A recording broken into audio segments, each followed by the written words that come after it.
on nonprofits and on starting a nonprofit. My name is Dan Uhrman. I'm a SCORE mentor. I'm here with Anita Kayat, who's also a SCORE mentor. And we're going to take you through some slides today.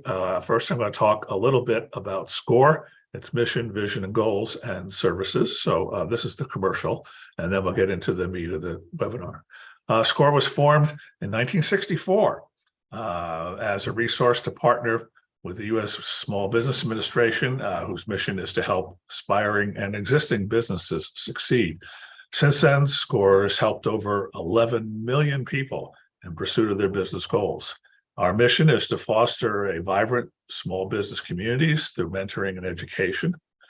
Just as a comment, we don't consult directly, and ethically, SCORE mentors are not allowed to enter into commercial relationships with mentors. That keeps us clean and also keeps us objective. Our vision is that every person has the support to thrive as a small business owner.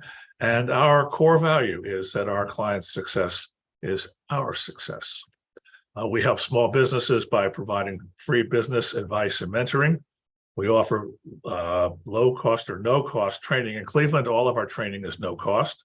And we share free business templates and resources. You'll see some URLs at the end. Just if you want to go to our website, just go into your favorite web browser search engine and say SCORE Cleveland mentor. Make sure you put the mentor word at the end there, otherwise you'll wind up getting Guardian's baseball statistics. So you got to be careful about that. I want to thank our volunteers. Last year, SCORE nationally helped over almost 30,000 new businesses be created. SCORE nationally helped create 98,000 new jobs, and SCORE National helped just over 58,000 clients increase their revenue. So this is the beginning of the webinar. Everyone on the webinar this evening will get a copy of the slides. They'll be emailed to you separately, and also there'll be a little bit of time at the end for Q&A. So basically, Ohio, what's going on in Ohio with nonprofits? Well, you'll be very surprised. The statistics for the nonprofit sector in Ohio are really impressive. Over 40,000 have nonprofit status. 501c3 relates to a part of the Internal Revenue Service code. And in order to get grant money or donations and have them be tax deductible, you have to have that status. We'll talk more about that later. Nonprofits in Ohio statewide generated $103 billion of revenue, employed about 500,000 people. That covers around 12% of the workforce. And Ohioans are very generous. They gave over $5 billion to charities each year, and that amounts to 3% of household income in Ohio. There are about 15,000 nonprofit organizations in greater Cleveland metro area. That's the 7-county region that runs from Sandusky on the west to Ashtabula on the east. The Cleveland metro area, Cuyahoga County, and surrounding nearby counties that are adjacent to Cuyahoga County employ 262,530 people and earn more than $41 billion in revenue each year and have assets of $95 billion. That's a lot of big numbers. So you can see nonprofits are very significant. It includes many large entities. You've probably heard of the Cleveland Clinic Foundation, the Cleveland Foundation, university hospitals, and local universities. All are nonprofits. Still, over 90% of small nonprofits are broken out this way. Human services are 24%, education 17%, arts 11%, healthcare 9%, and so forth down to the end. But human services are the big number, followed by education and the arts. The challenge for any nonprofit is that there is a finite pool of funding. There is so much money, only so much water in the well, so to speak. There is competition from existing nonprofits. There is a need to make service and product of a nonprofit unique in order to obtain both clients and funding. If you start a nonprofit and you're duplicating someone much bigger than your effort is already doing, well, that won't be a good, rewarding experience for you. There is difficulty in recruiting and retaining qualified and dedicated board members. We'll talk more about boards a little bit later in this presentation. There's lots of opportunities for cooperation or collaboration among nonprofits, and we will talk more about how to find them coming up. SCORE mentors like Anita and myself and others can provide information about the differences and pros and cons of many structured options. However, the most recommended structure for Ohio is a nonprofit corporation. We're going to talk to you about how to get there. Pros: donors may be eligible to deduct contributions if you are a nonprofit corporation with 501(c) status. It also gives you personal liability protection. Obviously, the 501(c) status is the seal of approval. The cons are you must have a board of directors, and it can't be really your family members or your uncle or your aunt or your cousins or a close family friend. You really need to have people who are in the business and know the business that you're in, who can provide you with expertise and advice, both to help you grow the nonprofit and to keep you out of hot water. The IRS tax exempt application to get to 501(c)(3) status is somewhat complex. We'll talk about that. And the IRS has annual reporting requirements. There is government paperwork that you will have to fill out and submit. Okay. An unincorporated nonprofit, on the other hand, has also some pros and cons. The pros are it's easy to form. You don't have state filing requirements. It's an informal business. This is great for sports teams or alumni groups or small social clubs that just want to be able to open a bank account and keep some records about what they're doing, but they don't want to become tax exempt or get into that. However, donations to an unincorporated nonprofit are not tax deductible, and there is no liability protection. So you do have to be careful about how you manage things. So what does 501(c)(3) designation really mean? It's the most common Internal Revenue Code for nonprofits. It includes organizations created for religious, charitable, educational, and other nonprofit initiatives. As a 501(c)(3) nonprofit, you can be a private foundation. Private foundations receive most of their funds from one or a small number of donors. Private foundations usually are created to award grants for specific purposes. Often families create private foundations for a specific cause or for a specific outcome. Public charities are supported by many funders, donors, agencies, or members of the public.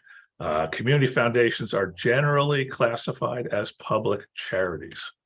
Now, tax-exempt nonprofit organization. You form one in order to serve a purpose of public or mutual benefit other than accumulation of profit. This is a very important distinction from a business. It must have a charitable purpose. You are therefore exempt from federal income taxes under the IRS code. That's why you get the designation from them. You can generate a surplus. You might wind up with more money in the till than you're spending. Profits cannot be distributed to individuals with a controlling interest in the organization, and any surplus or profit must be applied towards future operations or distributed to individuals without controlling interest in the organization. And in the event you close down, the surplus must be donated to a similar not-for-profit corporation. You can't give it to a business, and you just can't give it to your relatives and say, oh, by the way, we shut down, here's what's left over. Okay, why do you need a board of directors? The IRS requires that you have a board even if you have paid staff. The board has a very important responsibility, which is to manage priorities, policy, and changes. The board evaluates performance. It's an objective eye on the organization and how it's doing, and it keeps the nonprofit from getting into what's sometimes called mission creep. It keeps the nonprofit focused on what it was chartered to do. So, board member selection. How do you choose someone? You need to identify the skills and experience and the mission that you want represented. You need to seek and recruit board members that fill gaps in the skill deficiencies of the nonprofit. And I would strongly recommend that 2 of your board seats be filled by 1, an accountant, and 2nd, an attorney. Now, the Cleveland Bar Association has a nonprofit practice which provides free or low-cost support to nonprofits, and also identifies attorneys who will be happy to do what's called pro bono, that is free support to nonprofits. And you can recruit an attorney by contacting the Cleveland Bar Association for assistance. Okay, how do you deal with your board? How do you keep them engaged? How do you keep them focused? First of all, stay in touch frequently. Make them feel needed. Money's not the only contribution. Very often boards are major funders. They provide funding, but some are there for their advice. Make it clear about what the expectation is that you want someone on a board. Define the commitment, how much time you're going to ask them to give, what's the focus of the organization, and how do they need to have access to documents about the nonprofit's operations, including financial statements. And of course, the board needs to keep minutes of its meetings. You have to have what I would call an onboarding process. This is how you train your board members so that they can be effective. And it's an orientation process as well as training. And also you need to evaluate the performance of board members. Are board members carrying their own water? Are they doing what you need them to do? Are they showing up for meetings and so forth? So let's talk about the governing principles of a board. And I'm going to go to the bottom of the slide first, because this is the fundamental reason that you have a board and why they're there. They have a legal, fiduciary, that means financial, and moral obligation to show up and do their work for you. And they are accountable to you and to the public because you're a chartered public corporation. You have a charitable purpose to serve the public, and therefore they are accountable for the performance of the organization. So they are focused on the mission. They are focused on the resources. They have an oversight role, and they also serve as ambassadors to the community. So you want to select board members who have a lot of contacts and work in the communities of interest that your nonprofit is focused on. So how do you recruit board members? Well, you have to go out and meet with them. I strongly recommend either a one-on-one personal meeting or a video meeting like this. You can't recruit board members with emails or text message. You got to go sit in the room with them, either personally or virtually. You need to have an elevator speech about what role that you want for them. You need to explain expectations. You need to ask for the sale, as they say in business. In a nonprofit world, this means I need your help. And you also ask them to suggest someone else who might be on the board. There are 4 key roles on the board which have leadership roles: the chair, the vice chair, the secretary, and the treasurer. This is your executive committee. And if you get down the road where you have paid staff and a paid executive director, these are the people who will set the compensation for the executive director.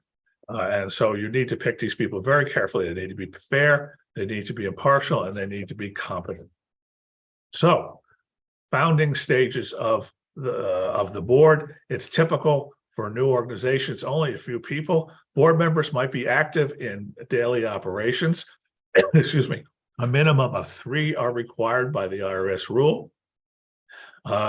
Basically, when operational activities exceeds voluntary capacity, that's when you need full-time staff. Excuse me.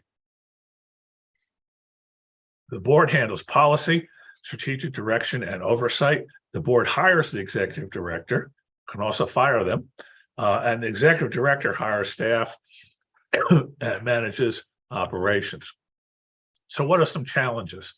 Challenges in nonprofit management include defining and measuring success. Social benefits can be difficult to measure. Financial success is not the primary focus like a business. And you need to look for tangible outcomes, not just numbers of people served. In order to attract and keep grants, you have to have what are called key, excuse me, performance measures.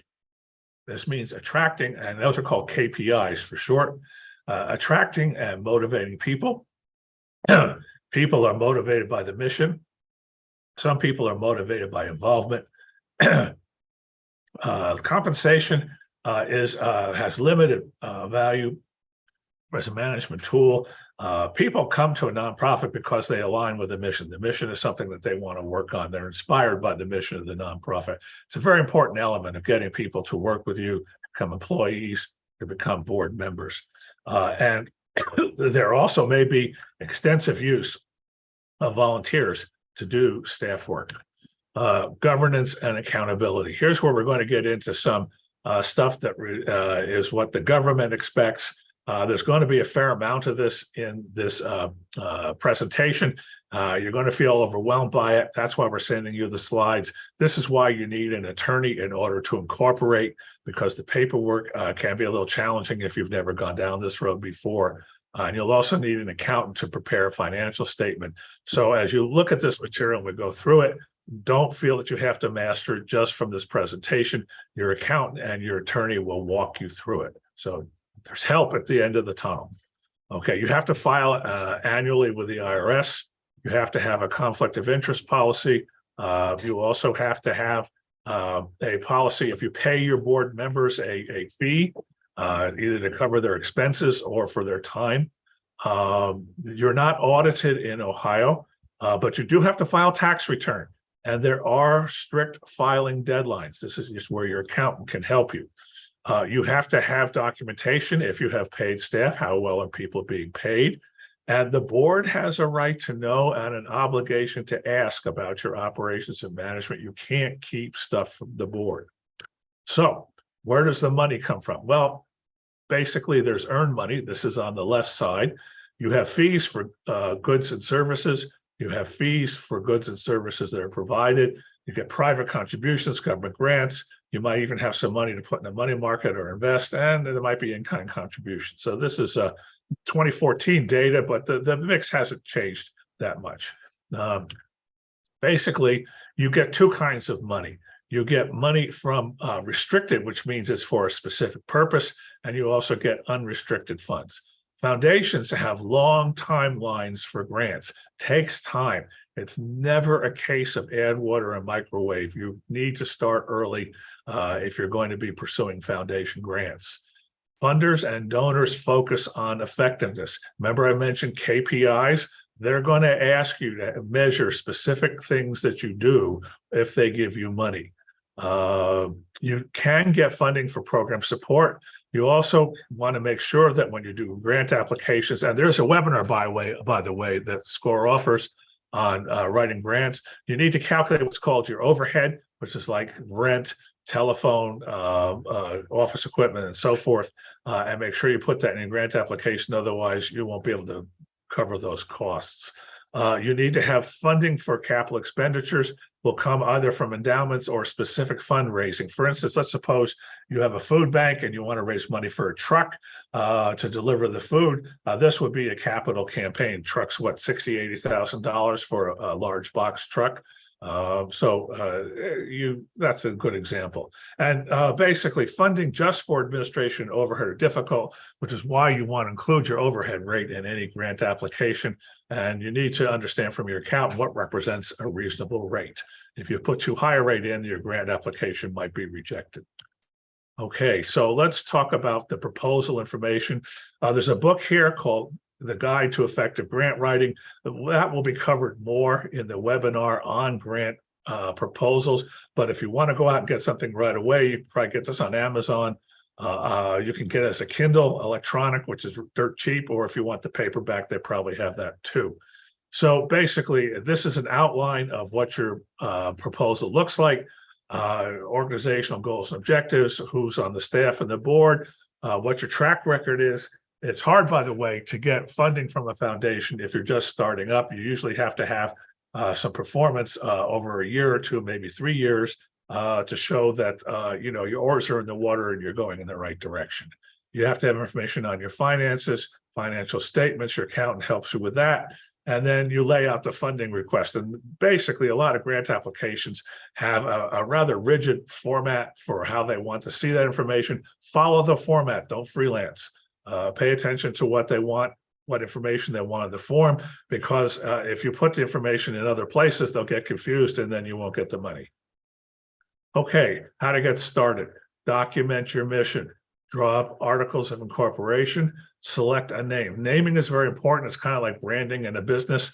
Don't make the name too long, but make the name that says it's intuitively obvious what it is you do. So you give some thought to the name before you put pen to paper.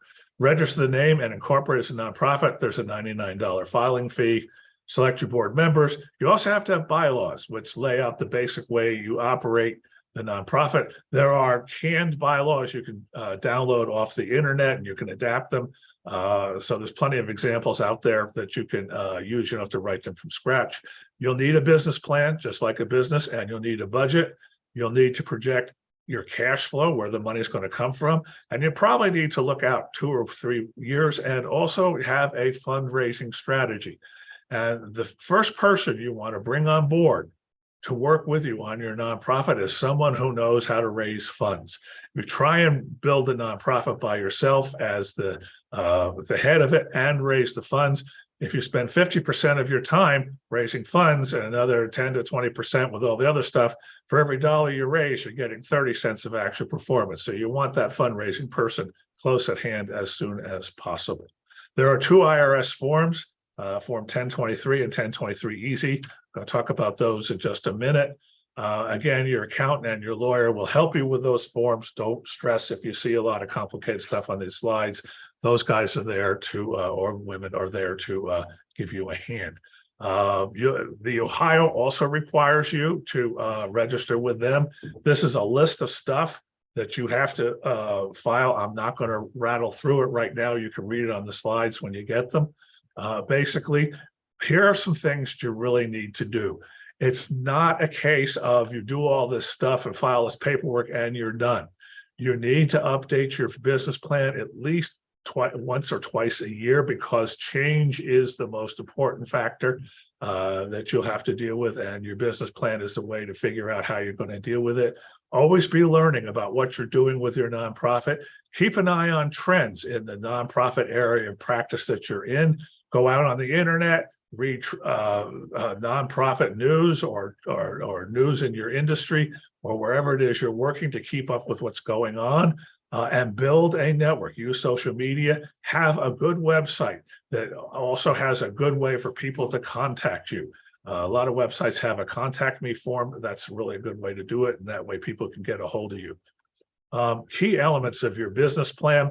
This is a really nice slide, and if you don't print anything else out from this slide deck, print this one out, because it lists all the different things that go into your business plan. There are guides to preparing business plans for nonprofit that you can download from other nonprofit organizations. There are also books that you can get on it from the library. Go to the Cuyahoga Public Library. The librarian there can help you check out a book. You can look at a few of them and then decide which one you really want to spend some money on to use on your desk to do this. But this is the heart of how you're going to plan your nonprofit. So, accountants and attorneys. Basically, there are some other resources for you out there. There is a publication from the IRS, which you can download from www.irs.gov. It's publication 557. There's an organization called candid.org. It's got a database to nonprofits. You can get a guide to starting a nonprofit in Ohio from the state of Ohio. There's another one called Charity Navigator. Lots of free information on who else besides you thinks this is a good idea. I would strongly caution you that if you have an idea for starting a nonprofit, invest time in looking around and seeing who else is doing this work. Because what you may want to do is set aside the idea for your nonprofit and go work with them and learn about the business and see how it's done. And you may find that the objectives you want to achieve are being achieved by that organization, and you don't have to start a separate organization. And here at SCORE, we often run into the case, we ask people, well, have you looked around? Who else is doing this? They say, well, I haven't. We really recommend that you do that first. Okay, now, TechSoup. If once you're incorporated and have 501c3, you can buy computer software and hardware dirt cheap. And I really do mean the discounts are phenomenal, but you must have the 501c3 status and be able to document it to these guys before they'll talk to you. All right, a couple of other places to go. There's a Chronicle Philanthropy, that's foundations and giving. There's a News Digest. There's a Bridgespan group. These are all mostly, I have to say, quite frankly, aimed at rather larger organizations, but there's a lot of stuff for small nonprofits in there too. Kind of have to pick your way through. This is more interesting. Blue Avocado. This one gets a little bit more down in the weeds. There's a National Council of Nonprofits. There's a big website with lots of stuff. If you want to know who's giving out the most money, top giving foundations in Ohio and philanthropy in Ohio are good. These are the IRS forms. As you can see, if you're going for the whole meal deal, the one on the left is 28 pages. You really do need legal and accounting expertise for it. Short form is better for small nonprofits, but still have your accountant and your lawyer look at it before you submit it. Basically, here's what you have to return. Don't worry about this list. Your accountant and your lawyer will help you with it. But as you can see, this is not something you can do on your kitchen table and your part-time. This really does require a major commitment, and it does require a lot of effort. So this is where you need to get help. Now, the other sessions that we have coming up are Funding Your Nonprofit on the 15th. I will be back on the 20th to do building capacity. We have Bob Theodore doing grant writing basics on the 27th. So you can go back to the SCORE website and you can find these sessions if you so desire. You will get a survey after the end of this presentation. Please fill it out and let us know what you think. We're always looking for feedback from people who attend because it helps us give a better presentation the next time. So we'll go to the Q&A. I'm going to stop sharing and we'll see if anyone has any questions. So we're looking for questions now. So please do. Anita, you're mute if you want to jump in. You're muted, Anita. I am. And no, you're not. Okay, so anybody have any questions? I think the information you went through is a little bit overwhelming. That's why I kept warning everybody that it would be. In-person training, actually Candid has classes for people who are interested in nonprofits, and anywhere from setting up a nonprofit to writing grants. So go to their website and look at the resources that are available. We are very lucky in Cleveland to have the Midwest facility for Candid, because there are only 5 centers across the country, and they have all the information on the 501(c)(3)s. Every one that's registered is in their database. They also have a list of all the foundations that provide grant funding. So you can go there and search the candid.org database. Actually, a number of our libraries have free access. So contact your local library and see if they will give you free access to Candid, where you can go and search for grants. And it's a fantastic resource. There's a question here. Besides our own research, is a place to go where we can check if our nonprofit organization is a good idea. Anita just mentioned it. It's Candid, and the public library, Cuyahoga Public Library, has free access to it. And there are a number of other libraries as well that have free access.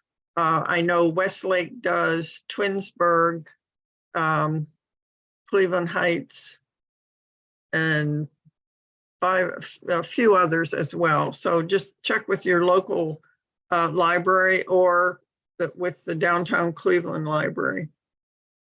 And actually, you can apply for a library card to the Cleveland Public Library online, and that will allow you to access their research databases, which are wonderful. Again, If you aren't familiar with them, on our YouTube channel, we have there is a recording of a webinar we did with the Cleveland Public Library going over how to use their research databases.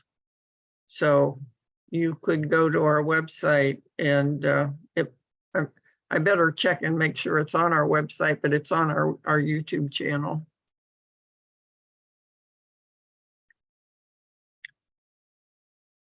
Well, if you have set up a nonprofit already, how could you, I'm not sure how you could set up a nonprofit without board members, because in order to file for a 5013C3 status, you need to list your board members.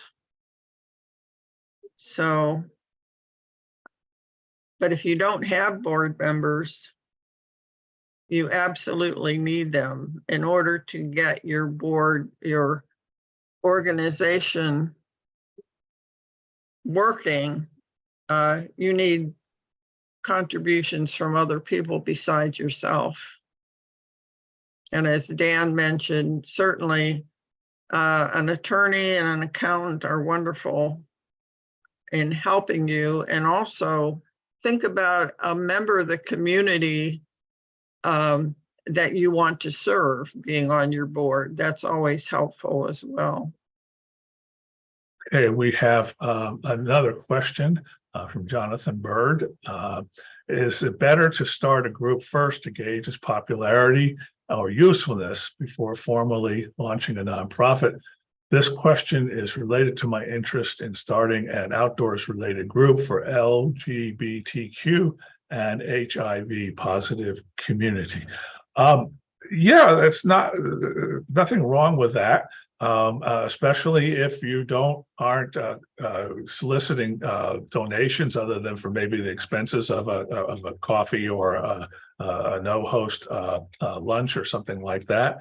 I think that's what we call in the business side a focus group. Another term for that is kitchen cabinet. But yeah, it's a very good idea to bring a group of people together who have like interests and brainstorm. What would your group do? How would it be organized? What would its objectives be? What results would it achieve? Which is really important. So that's a very good idea. And as long as you aren't having to worry about expending a lot of resources like renting a conference room at a hotel or something, and you can find a way to informally meet at a church or a library or a Panera for that matter, it's a great way to get started. We have another chat. Nita, do you want to take the chat one? What the can board members have dual roles? Is that the one? No. Yeah. Wait, we've got a bunch of things in the chat here. So let's see. Okay. I'm sorry. How to raise money to help you get started with basic equipment. I would say grant writing is not an option if you're trying to raise money for equipment, because grants do not pay for equipment generally unless it's a critical piece of the program. So when you start, I recommend you come to the webinar on funding your nonprofit, which is the next one coming up on the 15th, because that will cover a lot of different aspects of funding. But frankly, if you're looking for equipment, you probably want to see if somebody's willing to donate equipment, raise money from your friends and family, get other donations, but it's very unlikely that you would get equipment supported by a grant. Now, there are organizations in Cleveland that rescue old equipment and refurbish it. So if you're willing to get older equipment, you can hunt these people out, check these people out, and I think that would be my way to get it, but it's not going to be state of the art stuff. Right. I have set up a nonprofit with 501(c)(3) status. Do I get board members first or I seek funding? Board members have to come first because they're a required element of your 501(c)(3) filing. Absolutely. The question about can board members have dual roles? They can have dual roles on the board. For instance, the vice chair might also be the treasurer or might also be the secretary, but the chair cannot be a paid employee. An employee cannot sit on your board. Now, the executive director is sometimes listed as an ex officio member of the board, which Right. allows the CEO of the nonprofit to attend board meetings, but he or she cannot vote if the board takes a vote, and they have to step out of the room if they're paid a CEO when the executive committee has a discussion about compensation. Right. And remember that the board evaluates the performance of the executive director. So it would be a conflict of interest for that person to be a board member. Okay, other questions or chats? I think we've answered them. Yeah, we have. Let's see if there's anything. Oh, in your experience, okay, so you see nonprofits getting grant money for salary. I don't know. Let's see. Anita, looking at this question here, I'm not sure I understand the question, but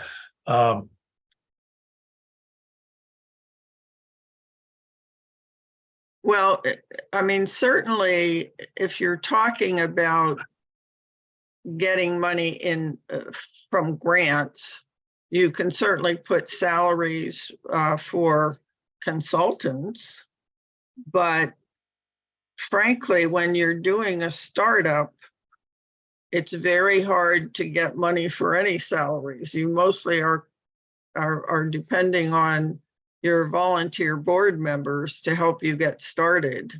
And again, hopefully your board members are going to contribute some funds. Maybe your family and friends will contribute some funds. But frankly, the hardest challenge when you're starting a nonprofit is funding. You know, it's so hard to get any grant money.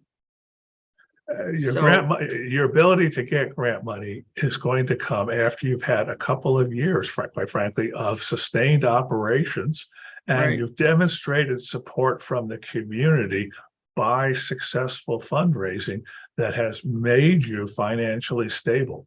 They are going to look for that. The foundation basically wants to put their money where it's going to produce the best outcome, and so they look for people who have a track record of success. Absolutely. I mean, think about it. If you had money that you wanted to donate to somebody to do a particular project, would you be more interested in giving that to somebody who is just starting and you don't know if they're actually going to be in business next year versus somebody who has been in business for a few years and has able to show that they've been successful in carrying out some of their objectives? Keep in mind something else. It's very unlikely that you would get a grant that would cover all of your expenses for your nonprofits. Mhm. Most grants are for what's called restricted funding, and that is for very specific purposes, and it will only cover part of your expenses. And typically, these restricted grant funds will come with a requirement that you have the wherewithal to remain in business for at least the term of the grant, at least 1 year, usually possibly 2. And so you're going to be verifying to the grant making organization that you are a going concern, and that while you are receiving these restricted funds, you have other funding that helps you keep the doors open. Right, and many of particularly the federal granting organizations will look to see if you have a plan to develop a revenue stream to replace the grant so that you can continue operation. And if you don't, they are less likely to give you the funding. Okay, how do corporate sponsorships factor into funding for tax relief? If you have 501c3, those sponsorship funds are not taxable. That's why you get the 501c3 status. Now, corporate sponsorships are covered in the funding webinar, and so I'm not going to spend a lot of time on them, but there's a lot of opportunity for corporations to provide both funding in terms of cash and in-kind support. Let me give you an example. Habitat for Humanity has a lot of corporate sponsorships for materials to build houses, but they also have a lot of sweat equity in the form of the employees of the sponsoring companies who come and help build the house. And a lot of corporations now have programs where their employees get paid time to work on a nonprofit's mission that is sponsored by the corporation. Now, you've probably seen on television, if you watch NFL football, that the NFL has a very close working relationship with the United Way. The NFL players come out and they part of their job is to go and work on these United Way programs. That's a big time high media profile example, but you can see lots of small ones too. So I don't see any more questions. Okay, want to thank everybody again for your time and interest. Yes, I did rattle through things fairly quickly, but some of this stuff, if I were to read you all the particulars, I think you might, fall asleep on me. So I didn't want to do that. Basically, I kept emphasizing that this is why you need an accountant and an attorney. We're going to close out the webinar now. Thank you again, one and all. Don't forget, there's a list in the slides of upcoming webinars. And don't forget, the SCORE Cleveland website has a lot of resources on nonprofits, and the SCORE National website has a lot of resources on nonprofit. Right. And finally, don't forget your local library. And with that, I will say good night.